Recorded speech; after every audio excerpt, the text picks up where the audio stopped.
Before we start, take a moment, check us out on YouTube, and make sure you subscribe. That way, you won't miss any of our new tutorials. Hey everybody, this is Mike Mitchell, and in this series of videos, I'm going to show you all about how to use Ethiqly grading. So I have signed in, I'm signed in as a teacher. You can also use Ethiqly grading as a student, by the way, but we're going to do this from the teacher's perspective. Now remember, we've introduced this new switcher, which is how you'll be able to toggle back and forth between our different products. So I am in Ethiqly grading, and right now I don't have any assignments, and so that's why I'm seeing this screen. So let's go ahead and just jump right in. In this tutorial, I'm going to focus on how you add assignment details, and then in another video, we'll really focus in on rubrics. And then in another video, we'll look at actually evaluating essays. And then in another video, we will look at insights and all of the data that you can get that can help inform instruction. But again, in this video, we're going to focus on assignments. So I need to start a new assignment. So I am going to click on the button that is cleverly named Add Assignment.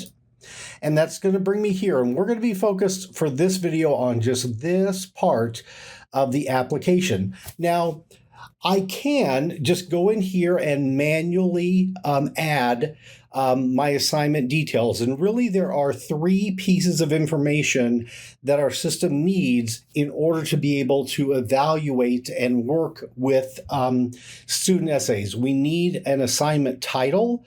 We need some details on the instructions. In other words, what was the prompt that students were responding to?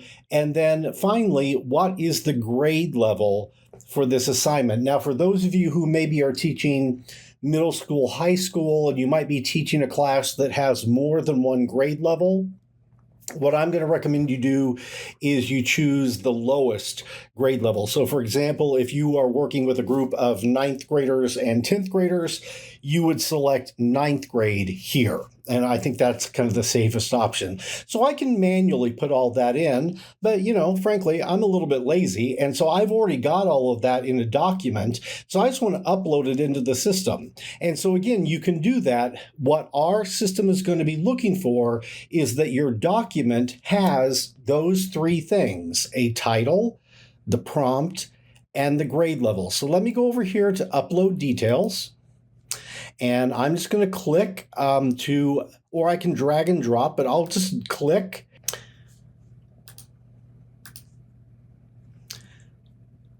And so here are some files that I've got. Now, this is for a science class where I've asked my students to do a narrative story where they are pretending that they are a drop of water and they are following that drop of water through the water cycle. So I have my prompt and all the details in this document. This is a Word document. It could also be in a PDF. Either one will work. And so I'm just going to select that and I'm going to open it up. And our AI is looking it over right now. And yes, it found everything that it was looking for. And so I just simply click on Add. And so that's how easy it is to just upload your assignment details into the system. Again, you need a title, you need the prompt, and the grade level. So that's what I'm going to cover in this particular tutorial. This is probably the shortest one. In the next tutorial, we will focus on rubrics.